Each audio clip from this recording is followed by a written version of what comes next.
Welcome back rockets. आज हम देखने वाले हैं ऑर्बिटर 9। तो इस मूवी की शुरुआत में दिखाते हैं हमारी हीरोइन हेलेना को, जिसकी उम्र 20 साल है और वो ऑर्बिटर 9 नाम के एक स्पेसशिप में रहती है। वो बचपन से इसी स्पेसशिप में रहती आ रही है और उसने अपनी पूरी जिंदगी यहीं पर बिताई होती है। अब धरती में हुए अत्यधिक जनसंख्या, ग्लोबल वार्मिंग और प्रदूषित पर्यावरण के कारण साइंटिस्ट उसे धरती से कैलेस्टे नाम के एक प्लेनेट पर भेजते हैं, जहां लोगों के निवास करने की कुछ संभावना होती है और ऐसा माना जाता है कि उसे उस प्लेनेट तक पहुंचने में लगभग 20 साल लगेंगे। असल में हेलेना जब बच्ची थी तब उसके माँ पापा उसको इस स्पेसशिप में लेके आए थे और वही उसको बड़ा कर रहे थे।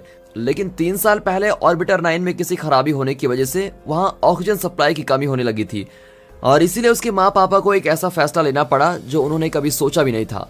और ये फैसला उन्होंने इसलिए लिया ताकि हेलेना को जरूरी ऑक्सीजन मिल सके और वो पास वाले आउटपोस्ट तक बिना किसी मुसीबत के साथ पहुंच सके। और उस वजह से पिछले 3 साल से हेलेना उस स्पेसशिप में अकेली रहती आ रही है। हेलेना का रोजाना काम होता है उसकी सब्जियों पर पानी छिड़कना, एक्सरसाइज करना, अपनी सेहत को चेक करना और अपने माँ पापा की वीडियोस देखकर उनको याद करना। और अब उसको सांस लेने में भी काफी तकलीफ होने लगती क्योंकि वहां पर ऑक्सीजन खत्म होने वाली होती है। फिर एक दिन स्पेसशिप में अलार्म बजने लगता है, जहां हेलेना बहुत ही डर जाती है क्योंकि वो पहली बार ऐसी परिस्थिति का अनुभव कर रही होती है। फिर वो तेजी से भागकर कंट्रोल रूम में जाती है और चेक करती है। तब उसको पता चलता है कि उसके स्पेसशिप के साथ एक शटल जुड़ गया है। वो समझ लेती है कि आखिर में उसकी परेशानी को हल करने के लिए कुछ किया गया है। वो सीधे एंट्रेंस की तरफ दौड़ती है तो दरवाजा खुलता है और एलेक्स नाम का एक इंजीनियर अंदर आता है। फिर हेलेना उसको देखकर चौंक जाती है और साथ ही खुश भी होती है क्योंकि 3 साल बाद वो किसी इंसान से मिल रही है। एलेक्स पहले तो उसको खुद का परिचय देता है, फिर वो ऑक्सीजन सिस्टम को चेक करने के लिए जाता है। लेकिन उस पर से हेलेना की नजर नहीं हटती क्योंकि उसने अभी तक उसकी उम्र का कोई भी इंसान नहीं देखा होता। फिर कुछ घंटों के बाद जब एलेक्स ऑक्सीजन सिस्टम को रिपेयर कर रहा होता है तब हेलेना उसको डिनर के लिए इनवाइट करती है और वो भी मान जाता है। फिर खाना खाते समय हेलेना लगातार उससे कई सवाल करने लगती है, लेकिन एलेक्स ठीक से जवाब नहीं देता। वो बस इतना कहता है कि उसे अपना काम खत्म करना होगा और जल्दी आउटपोस्ट में लौटना होगा। फिर अगले दिन सुबह एलेक्स ऑक्सीजन सिस्टम को पूरी तरह से रिपेयर कर देता है और निकलने के लिए बिल्कुल तैयार रहता है। उस रात जब एलेक्स सो रहा होता है तब हेलेना चुपके से उसके पास आती है और जब वो उसको देख रही होती है तभी एलेक्स जाग जाता है और उसे नीचे उतरने को कहता है। लेकिन हेलेना, जो अपनी पूरी जिंदगी अकेली थी, उसे कहती है कि अब मुझे किसी और से मिलने में लगभग 20 साल लग जाएंगे। फिर वो उसको किस करती है और वे दोनों बड़े इंटीमेट होने लगते हैं। अगले दिन सुबह एलेक्स अपनी सभी चीजों को पैक कर लेता है और हेलेना को ठीक से बाय बोले बिना ही वहां से चला जाता है। स्पेसशिप के बाहर निकलने के बाद वो एक रास्ते से चलकर सीढ़ियों के ऊपर चढ़ता है और चौंकाने वाली बात यह है कि वो एक बंकर से बाहर निकलता है। ये बंकर एक जंगल के बीच रखा होता है। फिर समझ में आता है कि असल में ऑर्बिटर 9 को स्पेसशिप नहीं बल्कि धरती के नीचे ही कोई जगह बनाई गई है। अब एलेक्स अपने ट्रक में बैठता है और उस जंगल के रास्ते से गाड़ी चलाता है। लगता तो यह है कि ये कोई टॉप सीक्रेट रास्ता है। फिर हेलेना के बंकर की तरफ वहां और भी कई बंकर्स दिखाई देते हैं और इस पूरे ऑपरेशन को प्रोजेक्ट ऑर्बिटर कहा जाता है। फिर कुछ देर बाद एलेक्स एंट्रेंस पर पहुंच जाता है जहां काफी मिलिट्री सोल्जर्स पहरा दे रहे होते हैं। फिर वो शाम को उस प्रोजेक्ट के ऑफिस में पहुंच जाता है और वहां के प्रोजेक्ट मैनेजर ह्यूगो से मिलता है। ह्यूगो अपनी टैबलेट निकालकर एलेक्स को स्टैटिक्स दिखाता है और उससे पता चलता है कि कुल मिलाकर 10 बंकर्स लगाए गए हैं। और ह्यूगो कहता है कि सब कुछ ठीक तरह से चल रहा है और अगर आगे भी सब कुछ इसी तरह से चलता रहेगा तो हम अगले 20 साल में कैलेस्टे प्लेनेट में स्पेसशिप भेज सकते हैं। और ऐसी खुशखबरी मिलने के बावजूद भी एलेक्स बड़ा ही उदास होता है क्योंकि उसे उन 10 इंसानों की चिंता होती है जिन्हें टेस्ट करने के लिए ऑर्बिटर्स में अकेले छोड़ दिया गया है। लेकिन ह्यूगो उसे कहता है कि इंसानों की भलाई के लिए 10 लोगों को त्याग देना कोई गलत बात नहीं है। फिर रात को जब एलेक्स अपने घर लौट रहा होता है तब वो एक न्यूज रिपोर्ट में देखता है कि अब से 5 साल पहले एक कैलेस्टे स्पेसशिप की दुर्घटना हुई थी। वो स्पेसशिप जो 260 मेंबर्स को लेके जा रही थी वो धरती से बाहर निकलते ही कोई मैकेनिकल खराबी के कारण फट गया और उसमें सफर करने वाले सभी लोग मर गए थे और उस स्पेसशिप का हेड इंजीनियर खुद एलेक्स ही था। फिर उस दुर्घटना के बाद से एलेक्स हमेशा अपराध बोध और दुखी रहता है क्योंकि उस दुर्घटना में लोगों की मौत होने के साथ साथ इस प्रोजेक्ट के लिए टेस्ट किए गए इंसानों को भी बहुत मुश्किल झेलनी पड़ी थी। फिर अगले दिन एलेक्स अपने थेरेपिस्ट सेल्विया के पास जाता है। सेल्विया एक स्क्रीन यूज करके अपने पेशेंट्स के साथ बातें करती है, लेकिन इस स्क्रीन में दोनों लोग आपस में एक दूसरे को नहीं देख सकते और उनकी आवाजें भी असली नहीं लगती। वे उस स्क्रीन में एक भेड़िए को देखते हैं जो उनके चेहरे की हलचल के हिसाब से उनके साथ बातें करता है। फिर एलेक्स अपने दुख को कंट्रोल नहीं कर पाता और अपनी नौकरी के बारे में सब कुछ सेल्विया को कह देता है। वो उसे यह भी कहता है कि उन 10 लोगों के बारे में सोचकर उसको बहुत ही बुरा लगता है। फिर जैसे जैसे दिन निकलते हैं वैसे वैसे एलेक्स का डिप्रेशन और भी बढ़ने लगता है। वो रोज हेलेना की वीडियोस और लाइव फीड्स देखने लगता है और हेलेना को अपने दिमाग से निकाल नहीं पाता। फिर एक दिन वो खतरे का सामना करने के लिए बिल्कुल तैयार हो जाता है। वो अपनी कार चलाकर फैसिलिटी की ओर जाने लगता है। उसी से खुलता है और नॉर्मल तरीके के कपड़े पहना हुआ एलेक्स अंदर आ जाता है। वो तुरंत हेलेना से कहता है कि वो कोई स्पेसशिप में नहीं है और उन्हें वहां से जल्दी बाहर निकलना होगा। अब हेलेना ये सब सुनकर बहुत ही घबरा जाती है और वो उसको जवाब में कुछ नहीं कह पाती। तब एलेक्स सच्चाई साबित करने के लिए एक छिपाए गए कैमरे को निकालकर उसको दिखाता है और हेलेना के शरीर में इंसर्ट किए गए एक चिप के बारे में भी उससे कहता है, जो उसके शरीर की हलचल के बारे में बताती है। और वो उसको ये भी कहता है कि वो ये सब कुछ उसकी सुरक्षा के लिए कर रहा है। फिर भी हेलेना को विश्वास नहीं होता, लेकिन क्योंकि वो उसको पसंद करती है तो वो उसके साथ चलने के लिए मान जाती है। और जाने से पहले एलेक्स हेलेना के कैमरा फीड्स को हैक करता है और एक पुरानी रिकॉर्डिंग को अपलोड कर देता है ताकि किसी को उन पर कोई शक न हो। फिर दोनों ऑर्बिटर 9 से बाहर चले जाते हैं। जब हेलेना बंकर से बाहर निकलती है तब कुछ समय तक वो बिल्कुल घबराई हुई रहती है और वो ठीक से चल भी नहीं पाती, क्योंकि वो पहली बार सूरज की किरणों को और प्राकृतिक प्रकाश को देख रही होती है। फिर एलेक्स उसको अपने ट्रक में छिपाकर बैठने को कहता है और किसी तरह से उसको एंट्रेंस के चेकअप से बाहर लेके आ जाता है। फिर वो एक चट्टान के पास गाड़ी रोकता है और उसे उस ऑर्बिटर प्रोग्राम के बारे में सारी सच्चाई बता देता है और उस प्रोग्राम की शुरुआत कैसे हुई थी ये भी उसको समझाता है। असल में वो प्रोग्राम एक इंसान को स्पेस के पर्यावरण में रहने की आदत डालने के लिए बनाया गया था और इससे वो अगले स्पेसशिप को कैलेस्टे तक आसानी से भेज सकते थे। एलेक्स उसको ये भी कहता है कि हेलेना के माँ पापा अब भी जिंदा हैं, लेकिन जब वो उनसे मिलने की आशा करती है तब वो उसको मना कर देता है। फिर पता चलता है कि उसके माँ पापा भी उस प्रोजेक्ट का ही हिस्सा हैं। कुछ देर बाद वो दोनों एलेक्स के घर पहुंच जाते हैं और वो घर में रखे सामान को देखकर बड़ी ही आश्चर्यचकित हो जाती है। फिर वो जिंदगी में पहली बार बारिश को अनुभव करती है और उसको देखकर बहुत ही खुश हो जाती है। अब अगले दिन एलेक्स सेल्विया से मिलने जाता है और उसने क्या किया है इस बारे में सब कुछ बता देता है और अपनी पेशेंट्स की सुरक्षा की चिंता करते हुए सेल्विया खुद उससे मिलती है और उससे वादा करती है कि मुसीबत के समय वो जरूर उसकी मदद करेगी। फिर उस रात एलेक्स हेलेना को बाहर लेके जाता है और उस सिटी की सैर करवाता है। वो उसके लिए काफी खाने की चीजें लेके आता है और उससे वो सारी चीजें दिलाता है जो उसने अपने अकेलेपन में कभी ना देखी हो।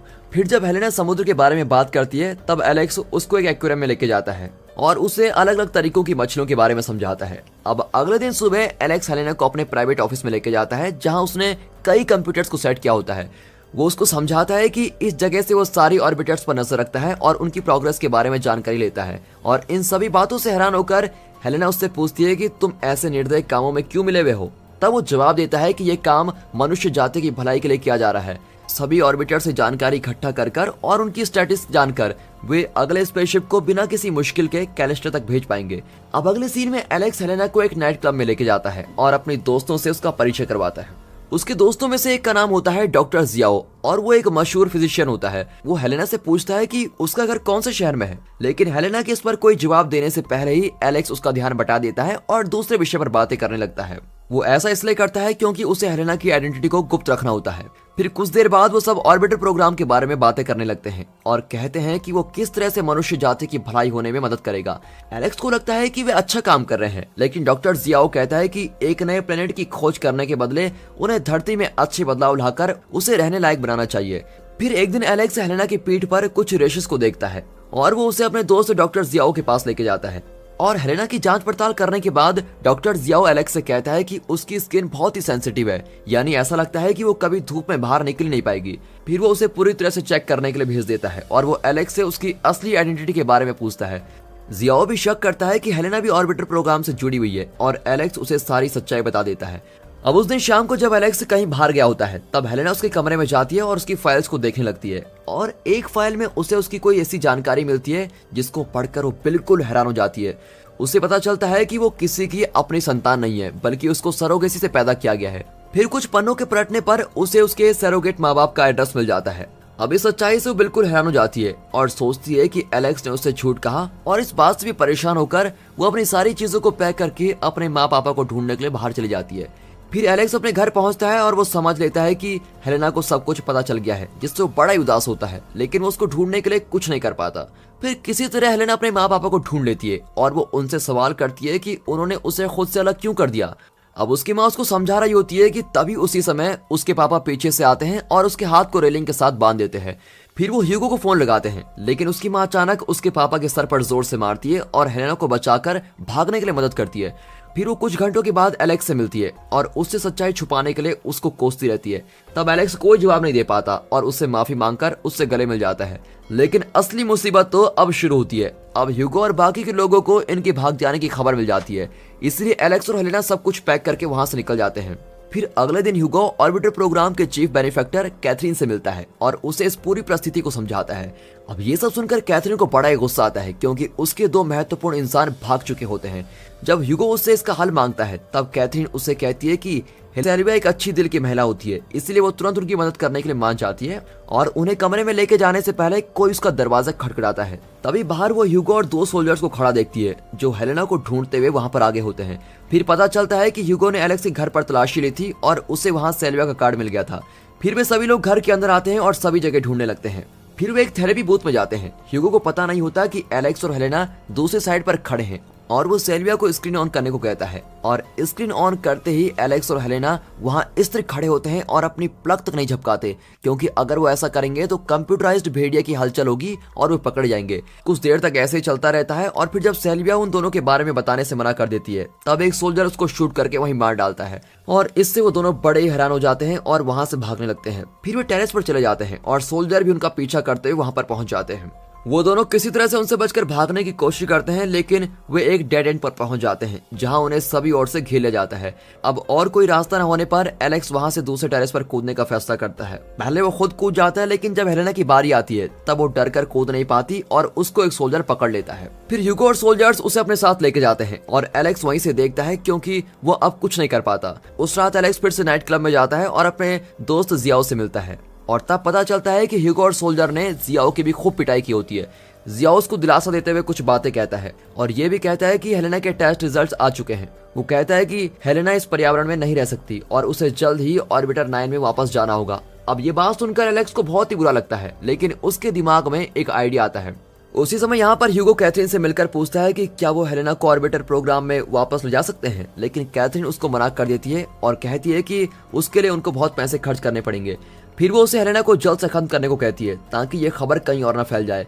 फिर उसके ऑर्डर के अनुसार ह्यूगो उसको मारने की तैयारी करने लगता है लेकिन उसे खत्म करने से पहले ही एलेक्स उस बिल्डिंग के बाहर पहुंच जाता है और ह्यूगो के साथ एक डील बनाता है। ह्यूगो ने हेलेना को मारने का फैसला बना लिया होता है लेकिन एलेक्स उसका एक अच्छा दोस्त होने के कारण वो उसको अंदर बुला लेता है। एलेक्स उसे कहता है कि हेलेना प्रेग्नेंट है और उसके पेट में एलेक्स का बच्चा पल रहा है और वो बच्चा उनके प्रोजेक्ट में काम आ सकता है। फिर वो उससे विनती करता है कि हेलेना को ऑर्बिटर में वापस भेज दिया जाए और एलेक्स को भी उसके साथ रहने दिया जाए ताकि वो दोनों मिलकर उस बच्चे को उस वातावरण में बड़ा कर सके और फिर वो बच्चा एक अच्छा एस्ट्रोनॉट बन पाएगा और 20 साल बाद वो कैलेस्टर तक स्पेसशिप को ले जाने में सफल रहेगा।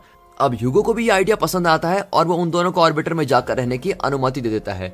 अब अगले सीन में दिखाते हैं कि 20 साल बीत चुके हैं और ऑर्बिटर 9 के बाहर बूढ़ा ह्यूगो उस बंकर के पास खड़े होकर उसमें से एक लड़की के बाहर निकलने का इंतजार कर रहा होता है और वो लड़की एलेक्स और हेलेना की बेटी होती है। वो उस बंकर की तरफ मुड़कर किसी को देखती है और उनको एक स्माइल देती है और फिर वो आसमान की तरफ देखती है। फिर आसमान से एक स्पेसशिप की आवाज सुनाई देती है और दोस्तों यही स्पेसशिप उसे कैलेस्टर तक ले जाने वाली होती है और उनका इस तरह ये एक्सपेरिमेंट कामयाब हो जाता है और इसी के साथ ये मूवी यहाँ पर खत्म होती है। बाकी अगर आपको वीडियो अच्छी लगी हो, एक्सप्लेनेशन अच्छा लगा हो और मूवी अच्छी लगी हो तो वीडियो को लाइक कर दें, चैनल को सब्सक्राइब करना बिल्कुल मत भूलिए।